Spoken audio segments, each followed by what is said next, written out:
Hello and welcome to Simon Says Artwork.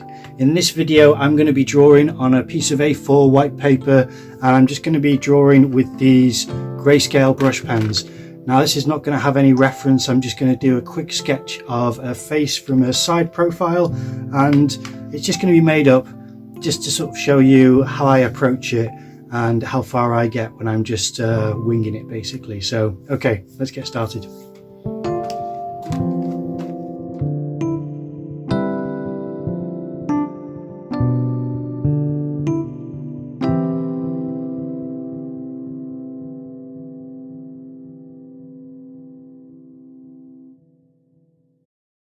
Now when I'm making up a face, it's rare that I do one from a side profile like this, but if I do just think of the outline as far as how the brow is formed from the forehead, and then the shape of the nose and the pout of the lips down to the chin. And that may seem quite simple, but if you try to balance out enough space for all of them, it does just start to form, and then you need to just construct some of the details within that space. The way that I do it is usually to try to think about giving enough space for the eye and the eyebrow, and then practicing the little curves for the nose, doing a bit of a downward line for the mouth, and then little dashes and marks here and there, as I've learned that the face usually has as indications for contours on the face.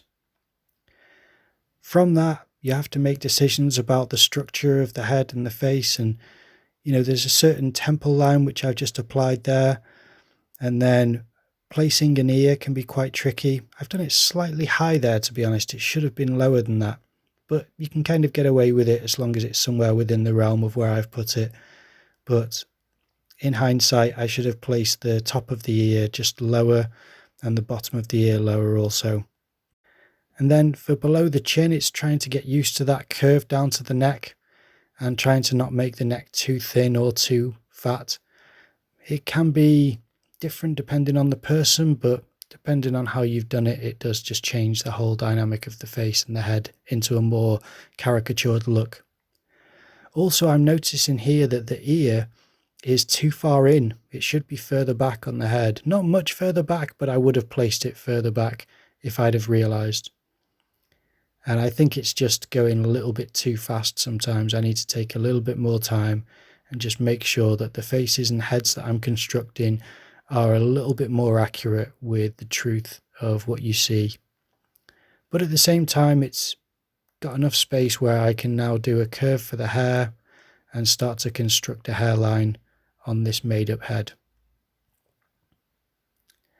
It's something where there's a lot of decisions that you can make which will really change the character, but I try to do something slightly more realistic on this one and a little bit less characterful, where there's not a real sci-fi feel or old-fashioned feel to it necessarily. It's just quite plain and easy.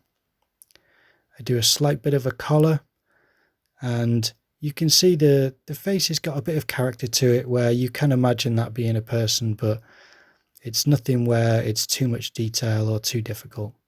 For an ink first drawing, it's just good practice to try to draw faces and heads like this, just so that you get used to what works and what doesn't.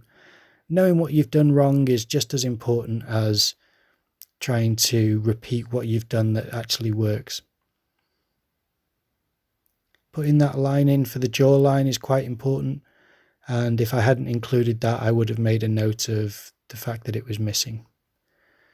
Just like this shadow underneath the chin, usually I do it as just a black mark, but I was trying here to do a little bit of hatching instead to make it slightly lighter. The little touches here and there are what makes the face look like it has a lot more detail and suggestion in it. And then for the hair, it's the same, where just little dashes and marks here and there will suggest a direction that the hair flows in. And you want to be careful, because if you do it too much, it starts to look like shading. And if you don't do it enough, it looks like you're too nervous to actually put in any details. Okay, so that's the drawing done. I think it worked out quite nice, even though there's obviously more that I could input into that type of face and environment. and I do start getting stuck around that point, so it'd be nice to really expand my knowledge on how to actually render a character. But for the time being, I think that worked quite well. I hope you enjoyed the video. If you did, then please leave a like, comment down below, subscribe to the channel and ring that notification bell, and I will see you in the next video.